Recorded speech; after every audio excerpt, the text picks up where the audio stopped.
জীবন কি অদ্ভুত, কিভাবে একটা ভুল মানুষ আমাকে ঠিক মানুষটার কাছে নিয়ে আসলো।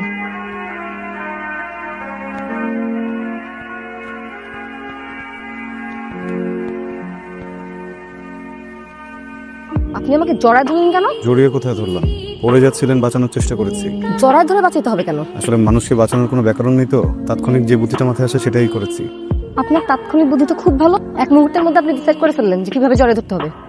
ভণ্ড কোথাকার। মেয়েদেরকে দেখে জড়ায় ধরতে ইচ্ছে করে।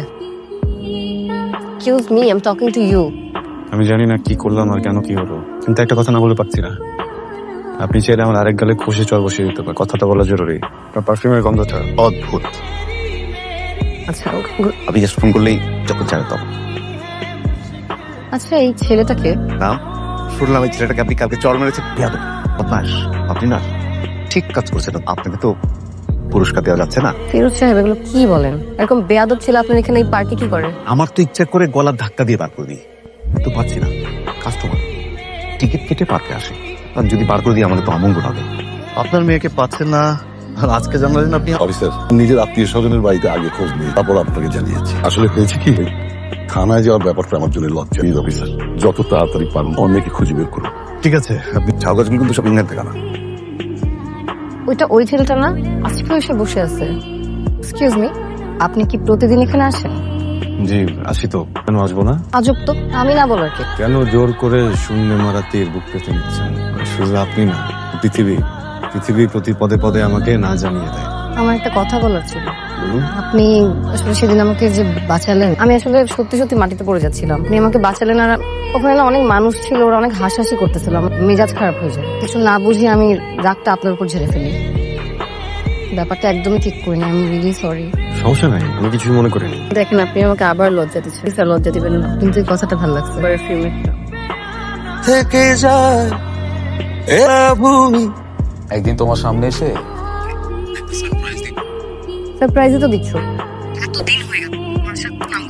যত দ্রুত সম্ভব আমি আসছি। এক্সকিউজ মি, আপনি কিন্তু প্রতিদিন আসেন কেন? আমি এখানে আসি অযথা, শৈশব খোঁজার চেষ্টা।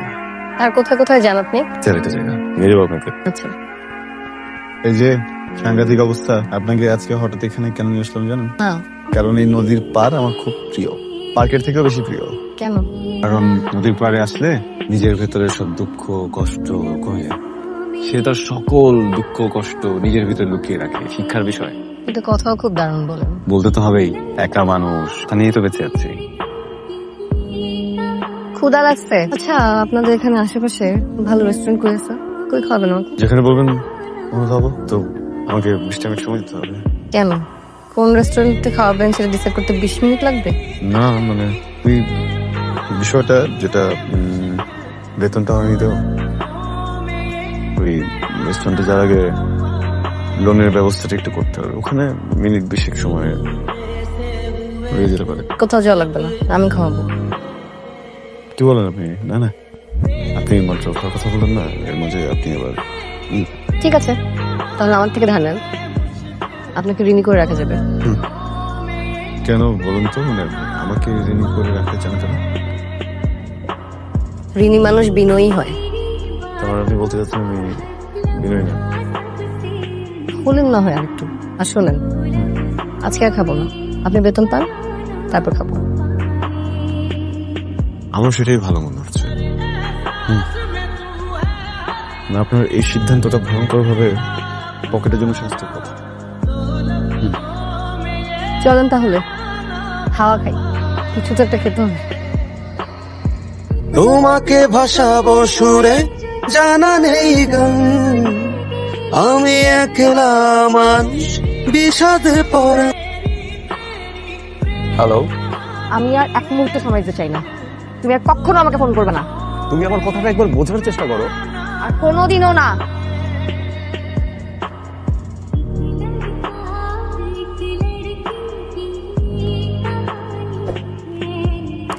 মা, মারে কি হয়েছে তোর? কাঁদছিস কেন? বাবা, আমি ভুল করছি, তুমি কি আমাকে ক্ষমা করবা? অবশ্যই। কোথায় তুই মা? চলে আয় না, চলে আয়।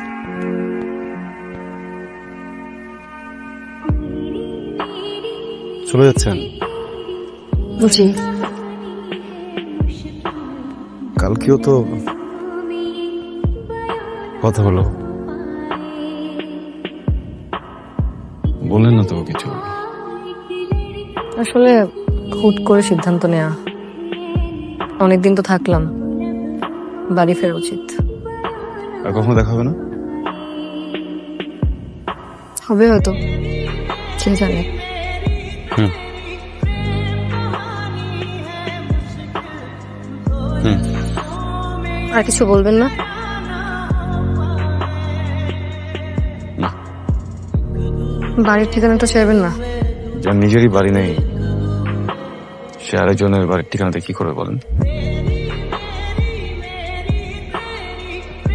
তার একটা কিছু বলেন।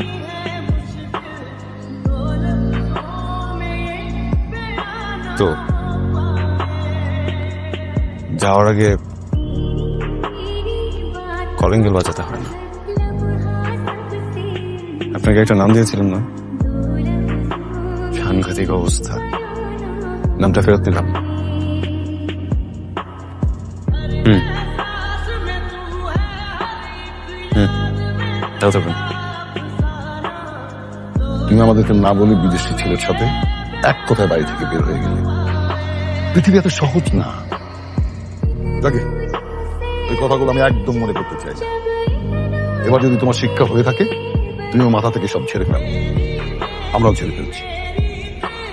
আর আমাদের ছাড়া তুমি একা আর কোনোদিন কোনো সিদ্ধান্ত নিতে যেও না।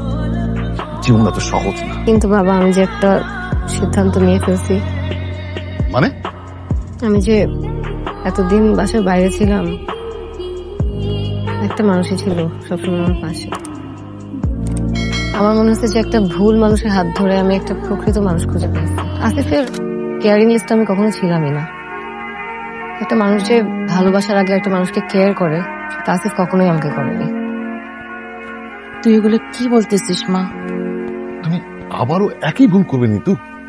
না বাবা, ভুল করতে চাই না দেখে আমি চাই যে তোমাকে পরীক্ষা করে দেখাতে সে আমাকে কতটা কেয়ার করে। গুরু ভাই, না পারলে মিথ্যে কথা বলেন কেন? তাও আবার আমার সামনে। হ্যাঁ, আপনি তো নিতুকে চেনেন, ভালো করে চেনেন। তাছাড়া আপনি আমাকে জিজ্ঞেস করতেন নিতুকে, কোন নিতু, কার কথা বলছি, কোনো কিছু না বলে এত কনফিডেন্টলি আপনি নিতুর নামটা নিয়ে নিলেন। নিতু, আপনি প্লিজ আমার সাথে একটু কথা বলবেন প্লিজ।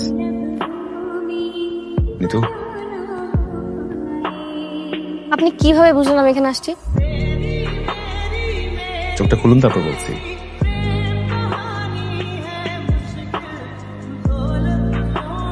আপনার পারফিউমের ঘ্রাণ। পারফিউম? হুম আপনার চোখটা যে ওড়না দিয়ে বাঁধা, ওটাতেও তো পারফিউম দেওয়া ছিল। পারফিউমের ঘ্রাণ তো আছেই। 3 থেকে 4 দিন আগে পারফিউম দিয়েছিলেন। পারফিউমের ঘ্রাণ আছে টুকটাক, কিন্তু আপনার ঘ্রাণটা মিসিং ছিল। কিন্তু এই ঘরে আসার পর থেকে কেন যেন পারফিউমের ঘ্রাণের পাশাপাশি ভয়ঙ্কর ভাবে, ভরপুর ভাবে আপনার ঘ্রাণ পাচ্ছিলাম। তখনই বুঝেছি আপনি এখানে আছেন। দেখছো বাবা, কি পরীক্ষায় পাশ করলো? আচ্ছা ঠিক আছে, দেখ তুই তো ভালো মনে করিস। জীবন কি অদ্ভুত, কিভাবে একটা ভুল মানুষ আমাকে ঠিক মানুষটার কাছে নিয়ে আসলো।